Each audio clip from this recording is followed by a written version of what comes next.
Notify you once you begin your broadcast.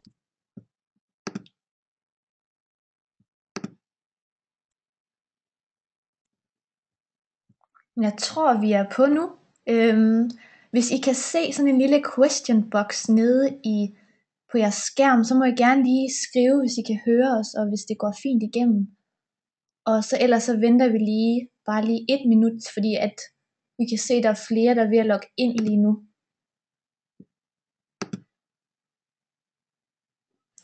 Det ser ud som I alle sammen er med. Det var super. Og tak for jeres tålmodighed. Det er ikke sådan med teknikken, der lige pludselig vil noget andet, end det man selv vil. Godt. Ja, så velkommen til det her webinar om hormoner, skønhed og følelser. Ja, jeg hedder Nicoline. Og jeg hedder Tanja. Så nu ved I, hvordan vi lyder. Så vi kommer nemlig til at snakke sådan lidt skiftevis igennem webinaret. Og hvis vi skal tage alt det praktiske først, så vil det være sådan, at I kan se vores skærm og høre os, men vi kan ikke høre jer. Så altså spørgsmål, hvis I har det, så skal I skrive dem faktisk ind på Facebook. Hvis I går ind på Skønhedsakademiets side og stiller dem der, så vil vi bruge en halv time cirka bagefter på at svare på jeres spørgsmål. Og I kan også, hvis I vil være lidt mere private, så kan I gå ind på Gudsmuk på 12 uger og skrive dem der ind i gruppen. Ja. Efterfølgende så sender vi også den her lydfil ud, sådan så I kan genhøre det igen. Og I får også slidesene, så I behøver ikke at skrive alle de her ting ned. Det kan godt være, at I bliver lidt stresset, så hvis I skal nå at skrive alle de her ting ned, så vi har mange guldkorn til jer. Og hvorfor har vi lavet det her webinar? Det har vi lavet for at vise dig, at der findes en genvej til at balancere dine hormoner og skabe det her stærke fundament, så du kan opnå skønhed uden kamp og uden kur og uden at anstrenge dig. Vi ved, at det har stor betydning. Så når du har et stærkt fysisk fundament at handle ud fra, så har du også en meget bedre måde at handle på. Et stærkt fundament, det giver dig mere selvværd, og det giver dig også en større lyst til at handle på dine drømme og dine længsler. Det giver dig altså en meget større kraft til at kunne manifestere det, du gerne vil. Og så kan man også sige, at et stærkt kropsligt fundament, det er meget enkelt at bygge op, når blot du har de rette strategier til det. Så det er nemt nok at starte med kniv og gaffel, eller bare rulle yogamåtten ud, og så komme ned i kroppen og arbejde derfra.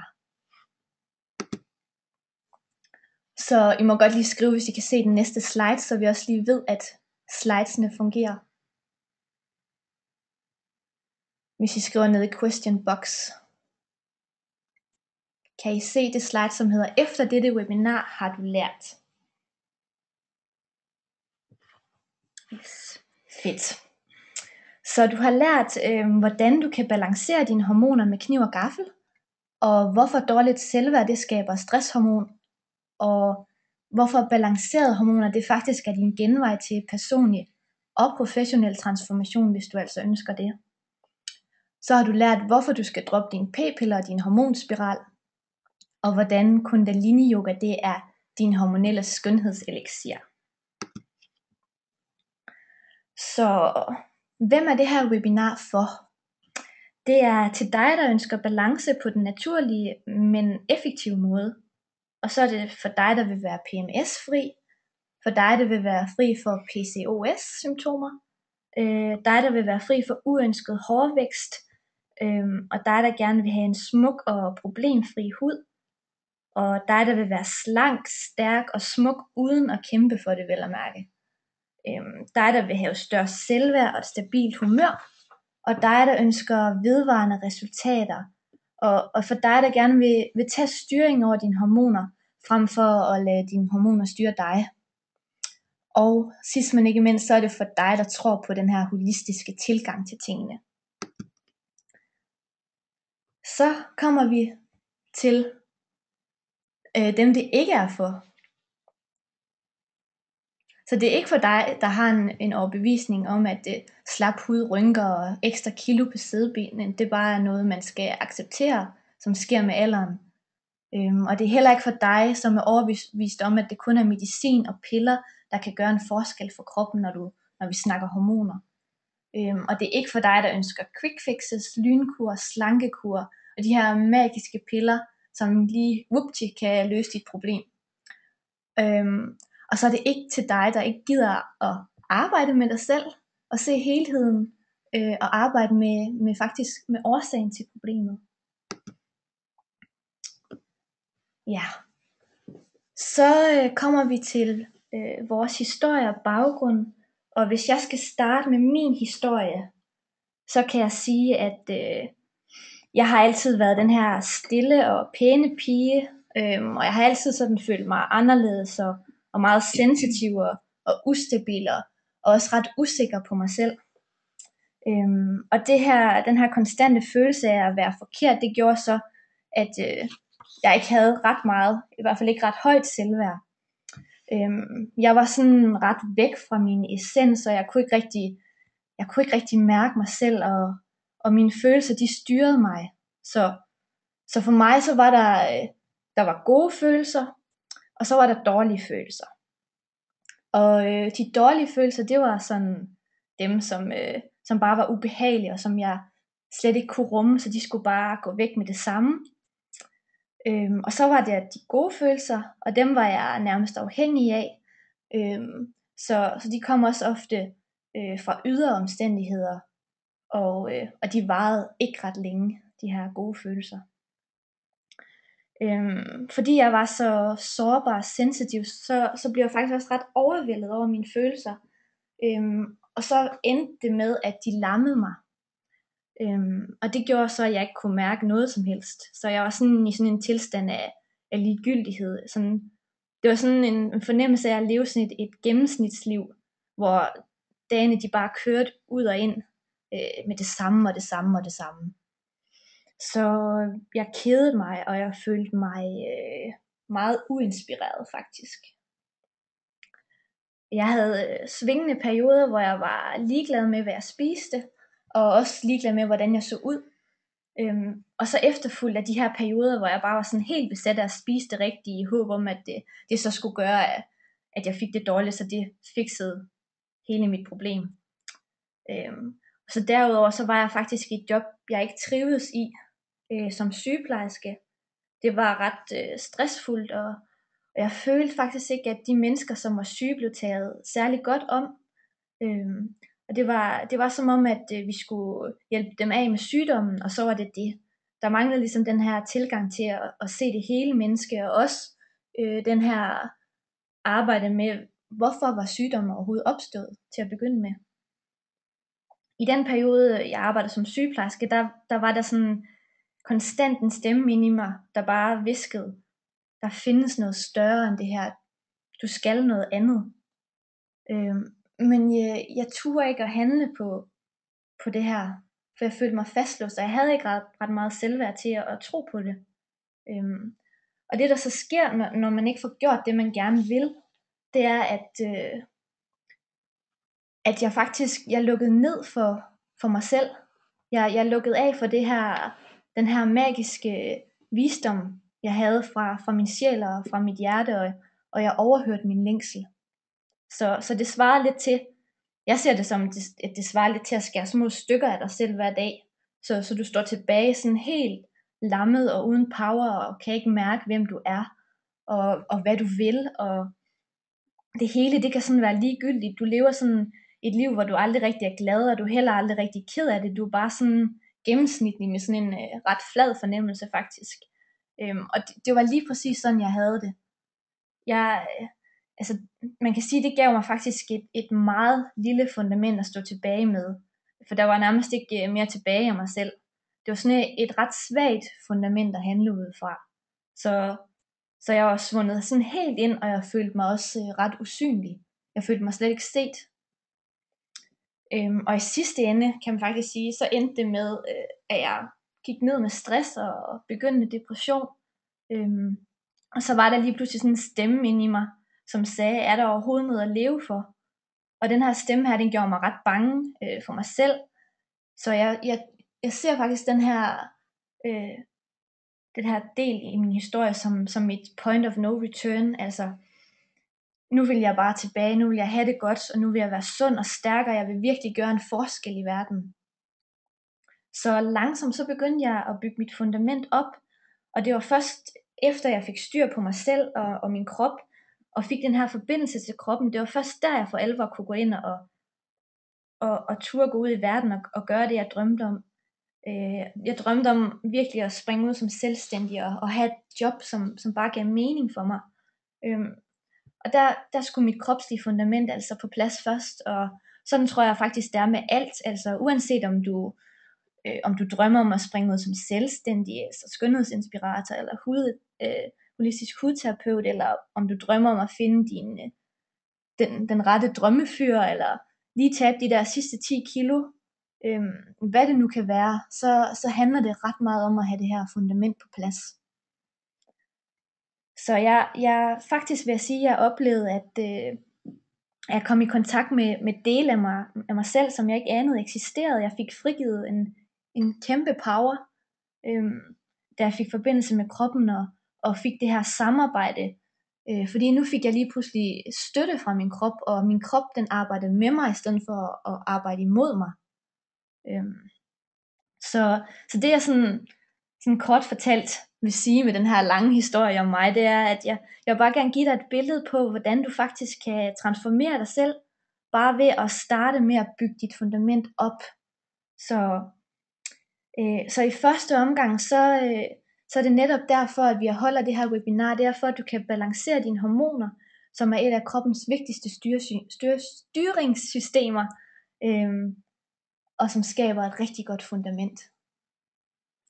Og jeg kan genkende rigtig meget af det, du fortæller, Nicoline, og for mig, der handlede, altså mit dårlige selvværd og mit manglende fundament, det manifesterede sig i sådan en rigtig slem gang kronisk akne, der varede i 10 år. Og det var ikke før, jeg sådan begyndte at arbejde med mit fundament, og arbejde med mit selvværd, og altså tænke mig til et mere positivt livssyn, at det faktisk begyndte at blive bedre. Men jeg tror, jeg vil gemme den lange historie, jeg også har til næste webinar, som kommer til at handle mere om hud og holistisk hudpleje og fundamentet deri. Ja. Så hvis vi går videre, så skal vi snakke lidt om hormonmyter, og vi kan allerede starte med at aflive et par af de gængse hormonmyter, som vi oplever derude. Og det er den her med, at hormoner, at det kun handler om kvinder i overgangsalderen. Det gør det altså ikke. Det er faktisk mere blevet sådan en slags allemandsproblematik, fordi det er nærmere en undtagelse end en regel at have balancer i hormonerne. Det sker for kvinder i alle aldre, og også mænd, men det kommer vi ikke så meget ind på i det her webinar i hvert fald. Men det er i hvert fald alle, der oplever rod i hormonerne. Det kan komme til udtryk ved for eksempel ustabilt humør og søvnproblemer, vægtøring eller hudproblemer, aldring før tid, og så de her deller de forkerte steder, PMS og mange andre ting. Jeg kan faktisk fortælle, at jeg selv har haft den skønne fornøjelse, hvis jeg skal kalde det, at være på p-piller, fra da jeg var 18 til 22, tror jeg. Og nu hvor jeg kigger tilbage med den her viden, jeg sidder med omkring hormoner, så kan jeg se, at jeg var dybt påvirket af de her kunstige hormoner, jeg proppede min krop med hver dag. De lavede helt vildt meget rod i mine naturlige hormoner, mine egne hormoner. Det der skete, det var faktisk, at mine følelser, de var sådan et stort kaos, og jeg havde virkelig ustabilt humør. Så pludselig så kunne jeg begynde at græde helt vildt meget. Også selvom jeg faktisk ikke rigtig vidste, hvad det var, jeg var ked af. Og så det andet øjeblik, så kunne jeg skifte over, og så var jeg bare glad igen. Og jeg følte mig også sådan super skrøbelig og sårbar. Og altså, jeg oplever ikke, at jeg er den eneste, der havde det problem, dengang jeg var på p-piller, fordi mange kvinder, det er det, de siger, de faktisk oplever det her ustabile humør og det er den her rod i vores fundamentale styringssystem, der netop gør, at vi ikke kan kontrollere vores følelser og vores humør. Så det er så vigtigt at tage hånd om de her hormoner her. Og når vi har vores hormonprofilsessioner, så oplever vi også, at der er en hovedårsag til, at vores klienter kommer. Det er altid, at der er en eller anden form for ubalance i hormonerne.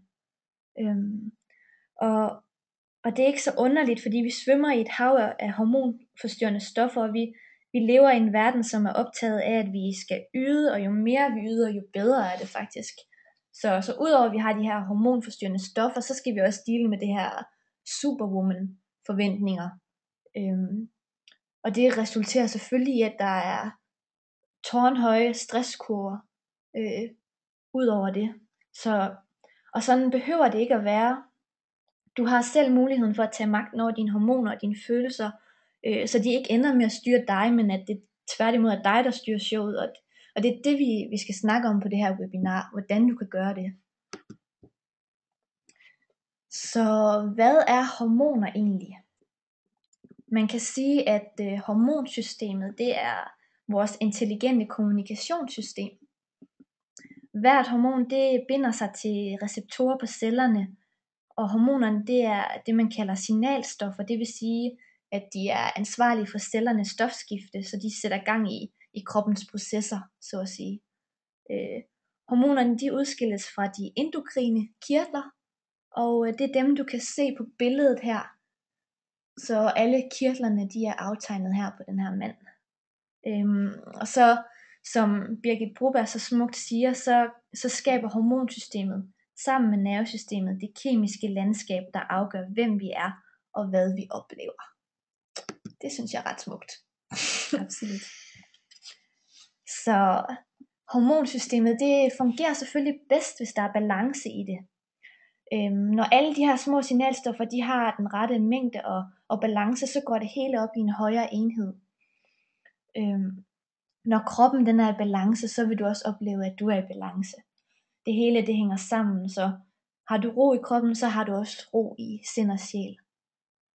Hormonsystemet, det har en langt større betydning for os, end blot den her fysiske. Det har nemlig også, altså det er med til at forme den du er, din personlighed. Så man kan sige, at hormonsystemet, det er med til at skabe, hvem vi er. Og det er også derfor hormonkirtlerne, de også kaldes for bevidsthedskirtler. Det er dit udtryk af den du er, og din oplevelse, den vil være markant påvirket af, hvilken tilstand dine hormoner de er i. Så med balance i hormonerne, der kan du faktisk transformere dig selv, og derfor så er balancerede hormoner genvejen til transformation. Så før vi går i gang med den her kæmpe hormonsnak, så for at gøre det endnu mere simpelt, så har vi taget de 3 hormonubalancer, vi typisk ser i klinikken.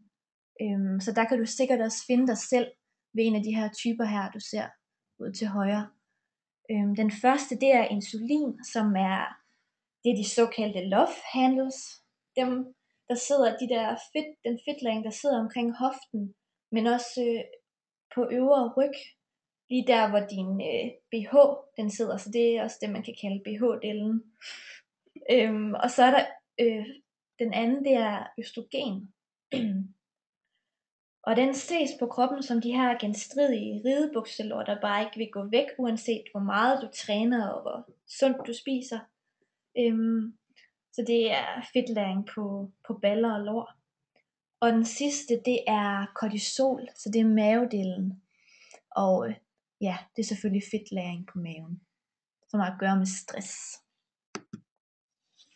Og før vi går ind i de her enkelte hormoner og balancestrategier, så er det allervigtigst at få et ordentligt fundament, og det starter altså i din fordøjelse. Og din fordøjelse, den påvirker alt i din krop, og vi kan helt sikkert sige, at balancerede hormoner, det starter med både med kniv og gaffel, og hvordan du fordøjer maden, du får ind. Du kan måske lige lave sådan en mental note, eller finde et stykke papir og en kuglepen, og så lige skrive et par noter til din fordøjelse.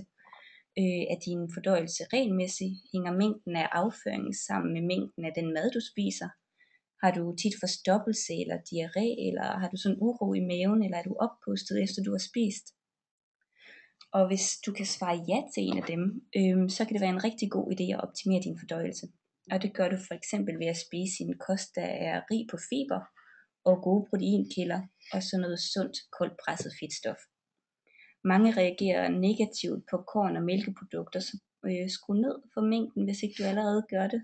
Eller prøv at tage 3 måneder på en hel korn og mælkefri kost, og så mærk, hvad det gør for din krop og for dit energiniveau og for din fordøjelse ikke mindst.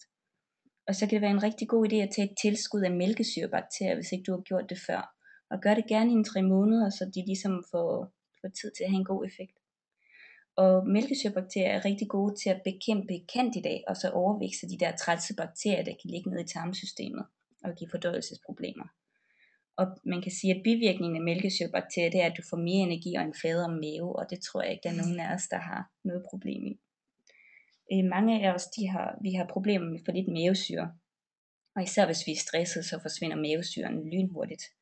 Og her kan du hjælpe din fordøjelse lidt på vej ved at spise nogle bitter ting til dine måltider. Det kan være at få nogle friske krydderurter, eller få lidt citronsaft på din salat. Det kan også være, at du drikker noget, der hedder gentiana, som sådan er en meget bitter urt. At du drikker den 20 minutter før du skal spise, den går nemlig ind og sætter gang i din mavesyreproduktion. Og du kan finde gentiana i Gastrosan fra Afocul, som du kan finde i alle helsekostbutikker. Og her gør du, at 20 minutter inden du skal spise, så hælder du 20 dråber i et glas vand, og tager en god slurk, og så holder det i munden i 20 sekunder, og så sluger det. Og der vil du kunne mærke, at den er så bitter, at det er sådan, altså du kan mærke, at det går direkte i maven, og det er kun en god ting, det skal du ikke være bange for. Og så har vi hørt fra rigtig mange af, at de har prøvet vores skønhedscocktail med fiber, gurkemeje og fiskeolie. Og det er måske lidt frækt at kalde den skønhedscocktail. Den smager ikke så godt, men den virker, og det har vi også hørt fra mange af jer. Så hvis ikke du har prøvet den, så prøv at mærke en forskel. Man kan sige, at den indeholder fiber, som går ind og hjælper dig med at blive sådan mere regelmæssig, og den hjælper med at trække giftstoffer ud af kroppen, samtidig med at det balancerer dit blodsukker. Gurkemeje, det indeholder en masse antiinflammatoriske antioxidanter, som igen er en god støtte mod candida, og det beskytter samtidig leveren her, når du skal til at udrense. Og der er du med for eksempel et gammelt husråd, det er, at hvis du har oppustet mave, så kan du tage en skefuld gurkemeje i noget vand, og så drikke det, og så virker det inden for et kvarter, så det kan du også bruge derhjemme. Og gurkemeje er jo bare det der krydderi, du får for 8 gram i den lille dåse, så det er godt og billigt, så brug det endelig. Fiskeolien, den kan vi jo rigtig godt lide. Den går ind og tænder for dine fedtforbrændende gener, og så slukker for dine fedtlagrene, og så giver det jo samtidig en rigtig fin hud, og slukker for inflammation i kroppen. Og her tager du sådan et skønhedsshot morgen og aften. Og så skal du selvfølgelig have en god multivitamin, hvis ikke du allerede har den. Og vi kan rigtig godt lide dem for Polyken eller Spectro 2. Og her tager du 3-6 stykker dagligt. Det kan være fint at starte med den store dosis, hvis du lige vil tage en kur på en måneds tid, hvor du lige får boostet systemet, hvis ikke du er vant til at tage vitaminer. Og så D-vitamin er jo vigtigt, da de fleste af os er sådan i kronisk underskud her i Norden, så medmindre du er en af dem, der rejser tit på solferie, så vil jeg helt sikkert tilføje nogle D-pills fra Manor, især her til vinter. Og så magnesium er en af de ting, der bare forsvinder så hurtigt fra vores system, når vi bliver stresset. Og stress, det giver altså ikke plus på skønhedskontoen, det ved vi alle sammen. Så tag 600 mg, inden du skal sove, og så vil du få en rigtig god søvn.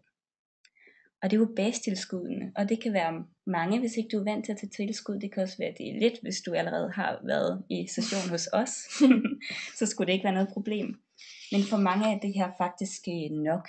Du vil helt sikkert kunne mærke en forskel på ro i kroppen, og du vil få mere energi, og allerede her vil du måske kunne skabe nok balance i dine hormoner, til du ikke behøver at gøre mere. Er du en af dem, der sådan er rigtig utålmodig, så kan du høre videre her, hvor vi går ind i de forskellige hormonubalancer og giver dig nogle flere strategier dertil. Og det vi ser allermest i klinikken, det er østrogen-dominans, og især hos dem, der er på p-piller eller har været på p-piller. Selv dem, der har været på p-piller for 20 år siden, vil stadigvæk have ophobninger. Og det ses typisk på baller og lår. Og er det noget, der har stået på i lang tid, så er det sådan noget, der sætter sig som appelsinhud og til sidst slaphud. Og har du Har du østrogendominans, har du også leverbelastning. For leveren er den, der skal sørge for at få det overskydende fremmede østrogen ud af kroppen igen. Og det kan være, at jeg lige skal nævne, at når vi siger fremmede østrogen, det har selvfølgelig ikke noget med dit eget østrogen at gøre. Det er de fremmede østrogener, du får fra miljøet, fra p-piller, fra piller, fra hormonspiral, fra plastik, dårlige hudplejeprodukter og teflonbelægning og alle de ting, vi sådan omgiver os med dagligt. Så altså, det er ting udefra, der går ind og hvad gør det? De lader som om de er vores eget østrogen, så kroppen ikke rigtig kan kende forskel. Ja. Og så tager de pladsen for vores naturlige østrogen. Så når nu vi tænker østrogenstrategi, så tænker vi detox. Og her har vi en lille disclaimer, at selvfølgelig hvis du er på p-piller, eller hvis du er på medicin, så skal du ikke lave en leverudrensning. Du skal ikke udrense. For det vil bare belaste din lever yderligere, plus det vil gøre, at medicinen og dine p-piller ikke virker, som de skal. Så lad være med det. Er du til gengæld, er du ikke på noget, og har du et godt helbred, så kan du sagtens udrense. Og er du i tvivl, så stil os et spørgsmål ind på Facebook, send os en mail, så kan vi sagtens tage snakken der igennem. Så det er detox af dig, og det er detox af din mad, dit hjem, dine vaner og dine omgivelser. Og når nu vi er ved leveren, så igen tag din blog frem, eller lav en mental note, og så se, om du kan genkende dig selv i nogle af de her problematikker, som er tegn på leverbelastning. Så du får lige 20 sekunder til at skrive ned. Og så får vi lige en pause til at tage noget vand imens. Skål. Skål. Jeg håber, I sidder med en dejlig varm kop te eller et eller andet, og rigtig hygger jer under det her webinar. Godt. Kunne du kende dig selv i nogle af dem her? Så går vi lidt videre. Og vi starter altid med kniv og gaffel, fordi det gør en kæmpe forskel, og det er sådan lige til at gå til. Og her skal det siges, at selvom du er på p-piller eller medicin, kan du sagtens udrense gennem kosten. Det er mere, når vi begynder at snakke om kosttilskuddene, at du skal være påpasselig.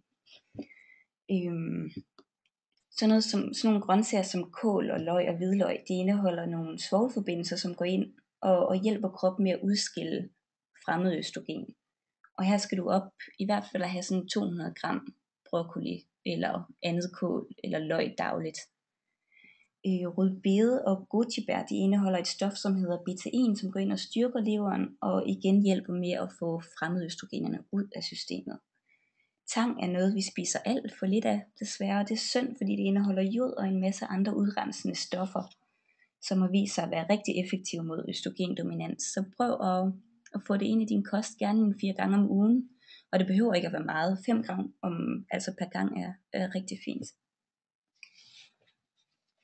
Og så lige til sidst, nødder og frø og kerner indeholder noget, vi kalder planteøstrogener, som går ind og tager pladsen for de dårlige østrogener. Så her er det en rigtig god ting. Så på din morgensmoothie, så knuser du lidt hørfrø og nogle solsikkekerner og nogle mandler, og så lige trusser ovenpå. Så er du godt dækket ind der. Og den her østrogenprotokol med kosttilskud og urter, den har vi super erfaring med fra klinikken. Og igen, så er det selvfølgelig vigtigt, at du ikke er på p-piller eller på medicin, mens du gør det her. Har du problemer med uregelmæssig menstruation, PMS eller selvfølgelig fedtlavring omkring lår og baller, så tag den her kur i 6 uger, og så skulle du allerede der gerne kunne mærke effekt. Vitex er lidt af en undtagelse. Det er en urt, som du gerne skal tage i længere tid, gerne op til 9 måneder. Og den går ind og fremmer din naturlige produktion af progesteron. Den indeholder ikke progesteron, men den fremmer din krops naturlige produktion. Og den skal have de her 9 måneder før at virke. Men til gengæld, når den virker, så virker den også. Så behøver du ikke at tage den længere. Og du kan få den i helsekosten fra NDS, Ingholm-gruppen. Og her tager du bare en måleske. Der er sådan en lille fin måleske med i et glas vand, som det første, når du står op om morgenen. Den skal helst tages væk fra andre urter og tilskud. Ja. Og Q10, den er rigtig fin, for den går ind og fremmer dine cellers stofskifte, så du får energi nok til faktisk at kunne udrense. Og er du en af dem, der stadig er på p-piller, så tag Q10 alligevel, fordi når du er på p-piller eller på andre hormoner, så går det ind og dræner din krop for Q10, som til sidst vil give dig noget træthedssyndrom, så tag den. Og Q10, det er den, der står, hvor der står 100 mg bioquinon gold, Ja, hvis I er i tvivl. det er den bedste, du kan få herhjemme, og det er den, vi har bedst erfaring med. Estroclear, det er et kombiprodukt fra Charles Poliquin, og der skal du ind og bestille det fra nettet, og sørge for, at du vælger hans EU-shop, så du ikke får en 12-afgift oveni. Og Estroclear, den indeholder vitaminer og antioxidanter og plantenæringsstoffer, som går ind og styrker og beskytter leveren, og så hjælper med at trække fremmede østrogener ud af kroppen. Og det er på en sikker måde, så du ikke får de her detox-symptomer som hovedpine og sådan noget. Og skulle du alligevel få det, så skru ned for dosis, for det behøver sikkert være en ubehagelig oplevelse at udrense. Og så indeholder den også aktiv folsyre, som kan være lidt svært at finde. Og det går ind og fremmer metylering, og det kan vi rigtig godt lide, for det beskytter leveren, og det sørger for, at vi får tingene sikkert ud af systemet.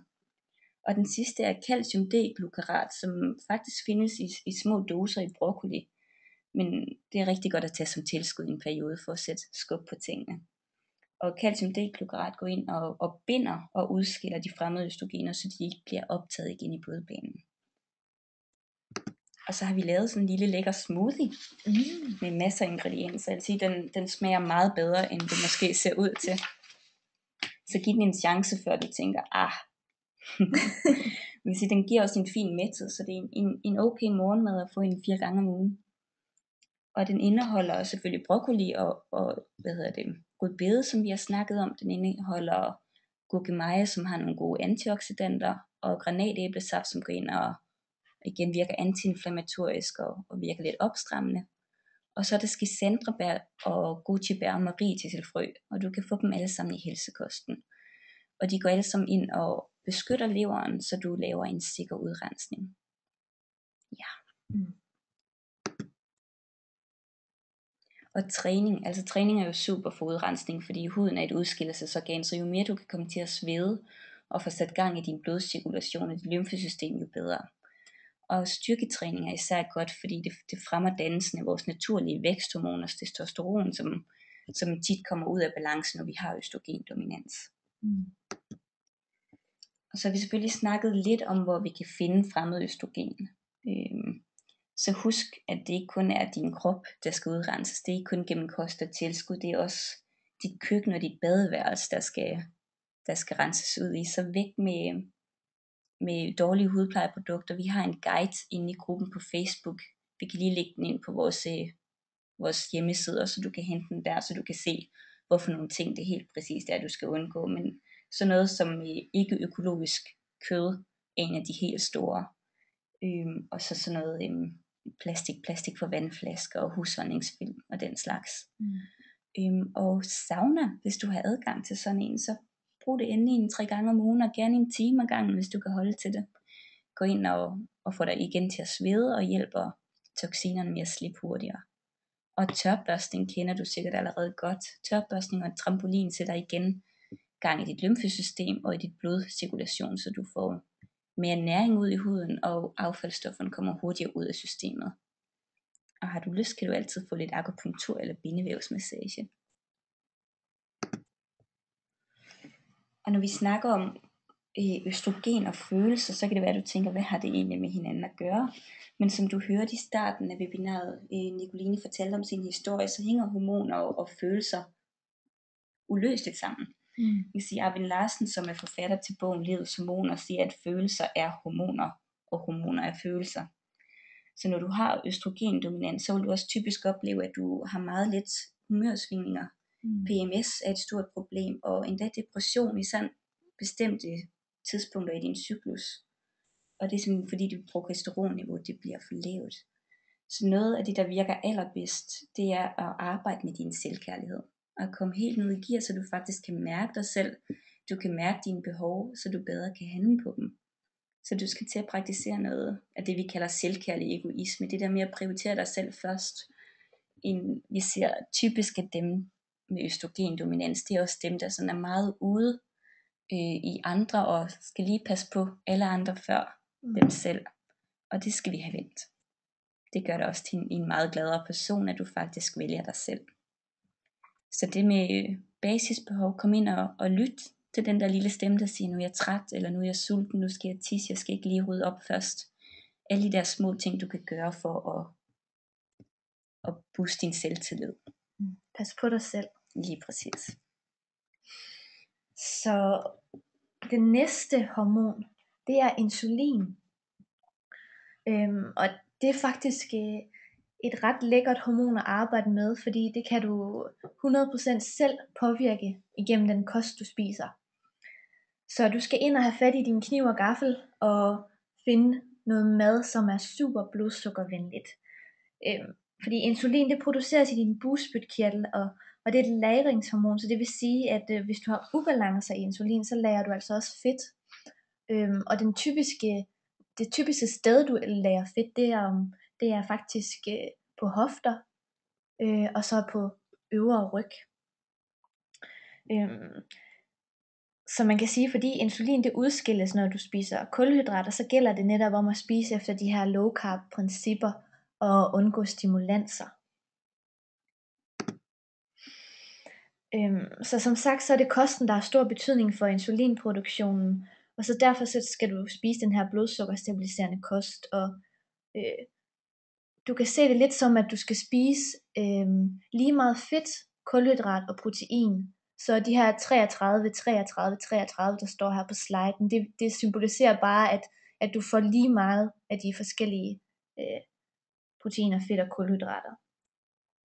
Så skal du undgå de her hårde hvidevarer, og det er noget, vi har fået fra ernæringsekspert Fred Damgaard, som kalder sukker og mel og pasta og ris og kartofler for de hårde hvidevarer.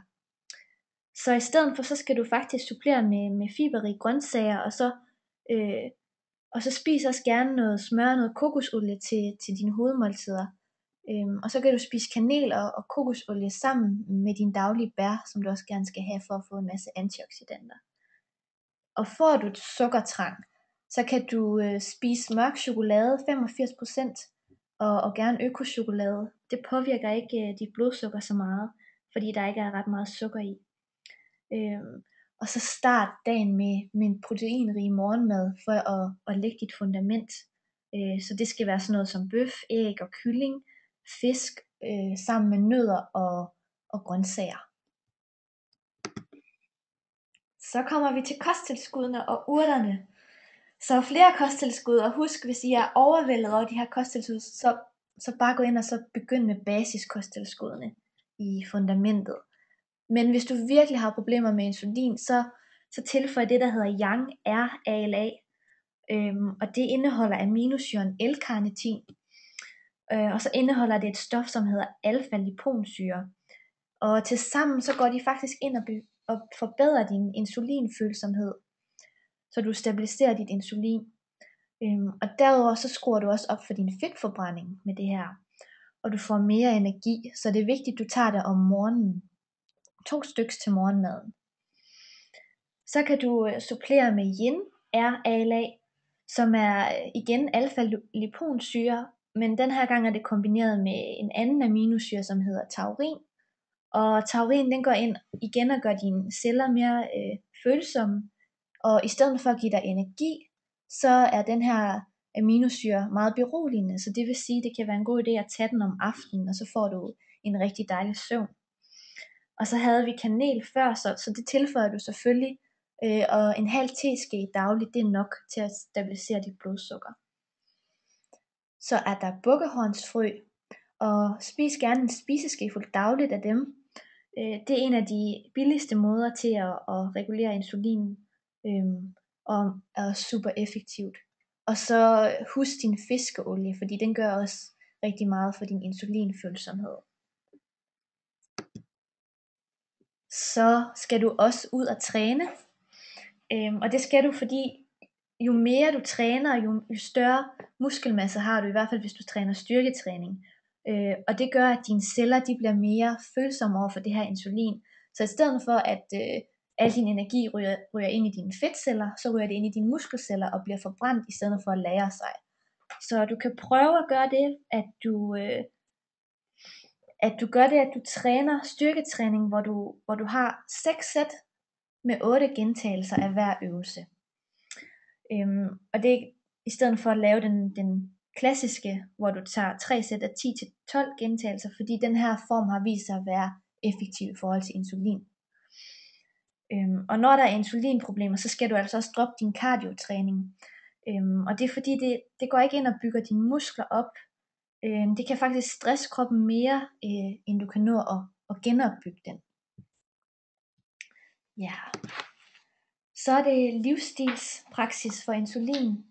Og der starter du dagen med en god portion morgenmad med grøntsager, kød og nødder.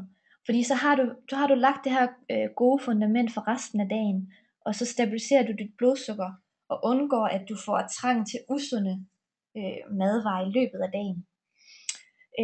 Charles Poliquin, han siger faktisk hver gang til sine seminarer, at den første bid du putter i munden, forårsaget at det er mad, den vil diktere hvordan resten af din dag bliver. Så det er værd at tænke over hvad du spiser til at starte med når du står op. Så skal jeg ned på kaffen også, fordi kaffe det kan gøre dig insulinresistent i op til flere timer efter. Og ellers hvis du bare skal have din morgenkaffe, så sørg for at træne efter din kaffe, fordi så sørger du ligesom for, at du får det her koffein ud af systemet igen via din træning. Og så er det selvfølgelig vigtigt, at du tager ansvar for dit stressniveau, fordi stress og insulin, det hænger rigtig meget sammen, så det påvirker altså hinanden. Den sidste slide omkring insulin, den handler om følelser af insulin, og insulin, det var jo det, der produceres i bugspytkirtlen, og bugspytkirtlen, det er det organ, som er meget vigtigt for fordøjelsen. Så man kan sige, at når man taler om følelser, så handler det altså også om at fordøje livet og de situationer, du kommer ud for. Så emotionelt, så vil følelser som bekymringer, rastløshed og angst, de vil være knyttet til ubalancer i insulin. Det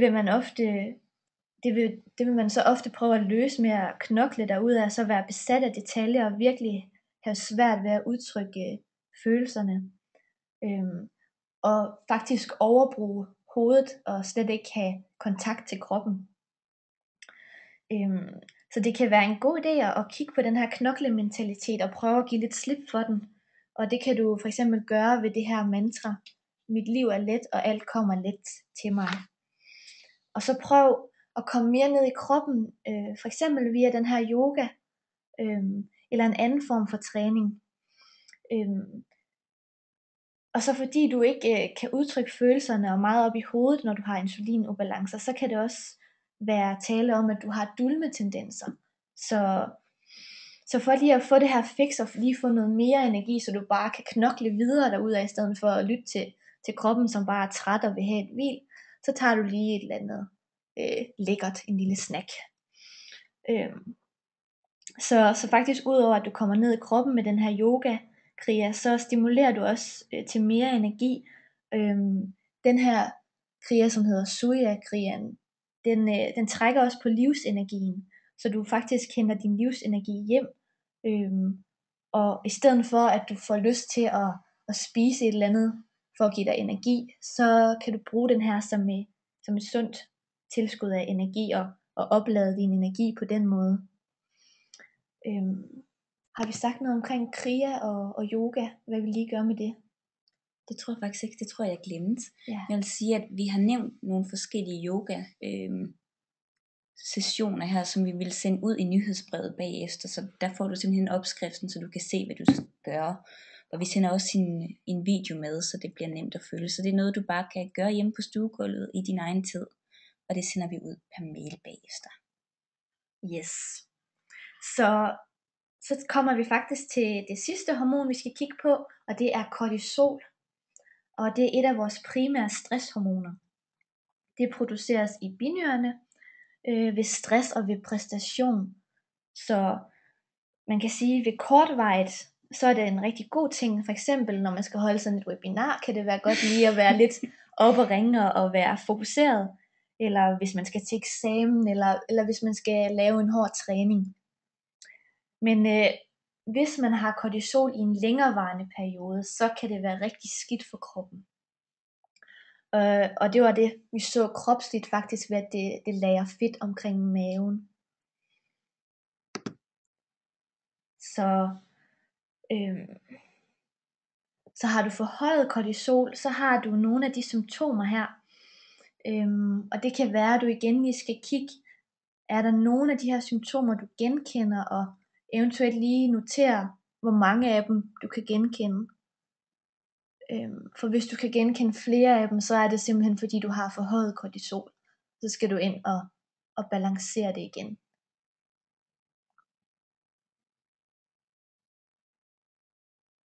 Så ja, jeg håber, at I lige har nået at kigge, og måske notere ned, om der er noget, I kan genkende.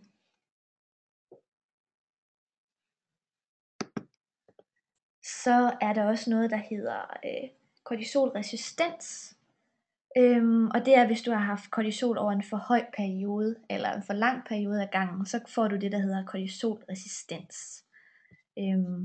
Og der er det igen nogle bestemte symptomer, du kan se her. Så der kan det være, at du lige skal kigge igen, er der nogle af de her, du kan genkende. Lige lave en lille test på, om det kunne være dig, der har kortisolresistens.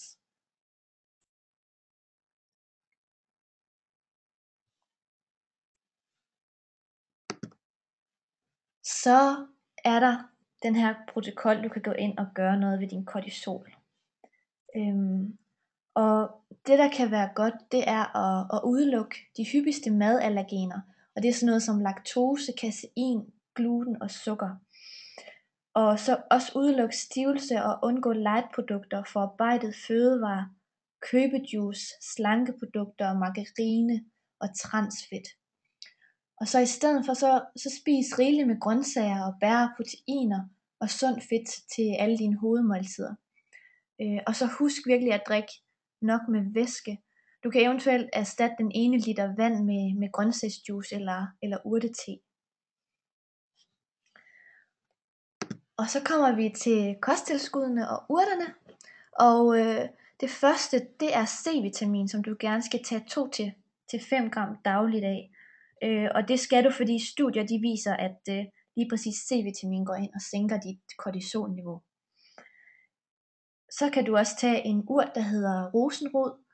Og rosenrod, det er en adaptogen urt, og den går faktisk ind og hjælper med at sænke dit stressniveau.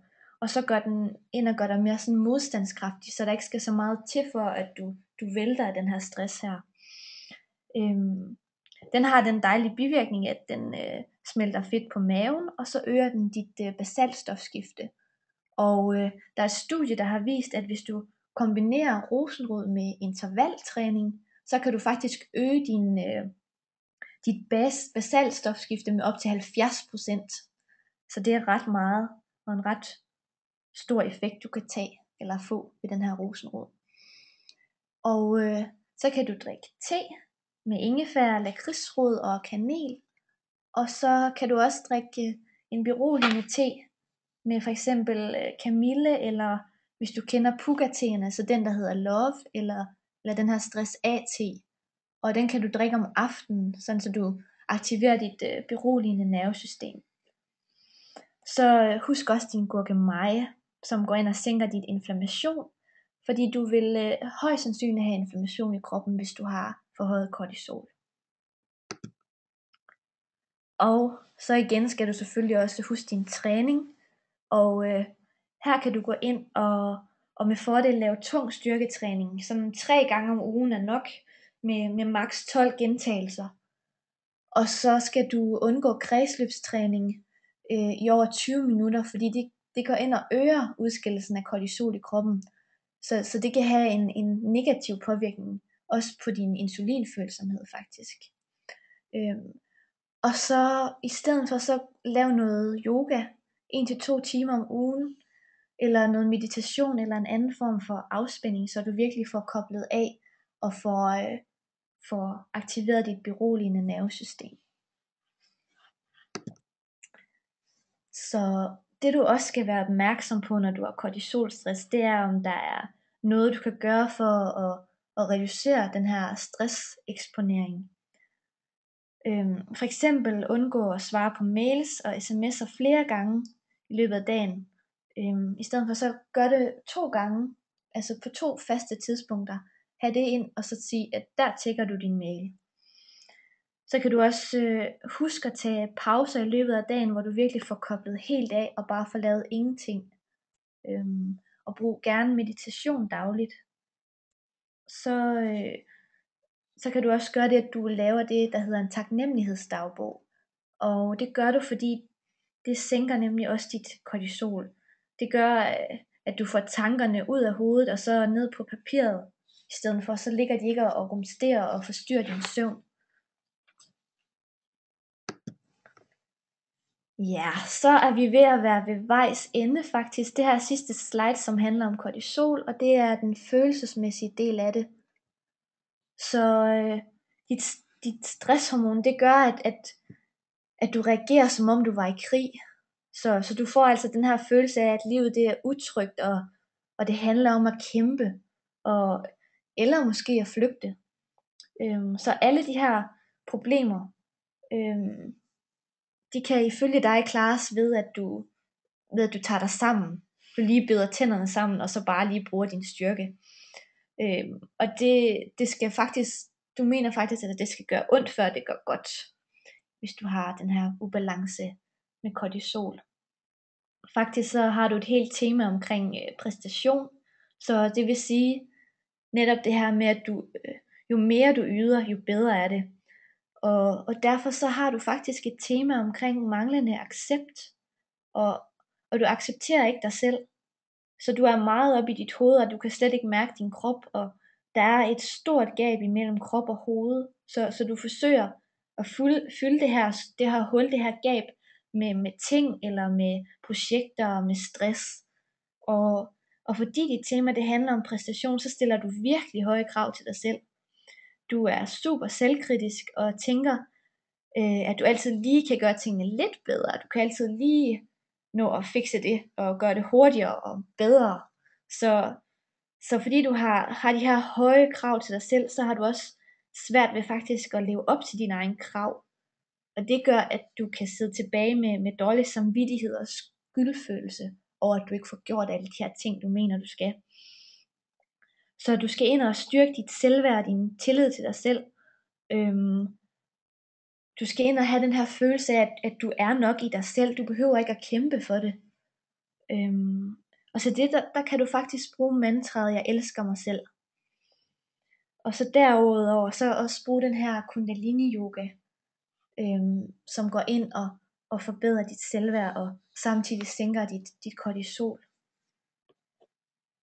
Ja.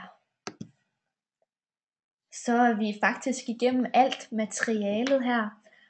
Og det du så skal gøre nu, det er at gå ind på Facebook, ind under Skønhedsakademiets side, og så spørge løs, hvis du sidder med nogle spørgsmål i forhold til det her materiale her. Og hvis du gerne vil holde det lidt mere privat, så gå ind i Gudsmuk på 12 uger, som er den her lukkede gruppe, og så stil dit spørgsmål der.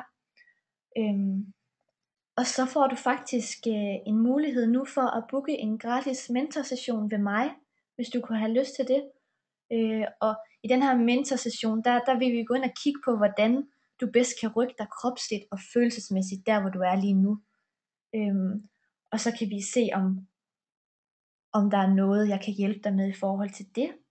Og det du faktisk gør, det er, at du skriver det her link, som du kan se her. Det skriver du ind i din internetbrowser, eller du går ind på Skønhedsakademiets Facebook-side, og så klikker på linket derinde, for der har vi lagt linket ind til dig. Og ja. Og jeg kan sige, at det er rigtig vigtigt, at du gør det nu, hvis du gerne vil have sådan en session, en gratis session. Fordi jeg kan se, at vi er en del på callet, så der er 10 pladser til dem, der har lyst til det. Og ellers så tænker jeg faktisk, at jeg bare vil sige tusind tak, fordi I lyttede med. Tak for i aften. Ja, og kom endelig ind på Facebook og stil spørgsmål. Vi er her den næste halve time, så vi er klar live, hvis der skulle være noget. Og ellers så får du det hele på mail. Du får lydoptagelsen og slidesene, og så sender vi yoga, så du kan komme i gang med det samme. Ja. Så tusind tak, fordi du gad lytte med. Så håber vi, du kan bruge det. Ja, og vi ses inde på Facebook. Gør vi. Hej hej.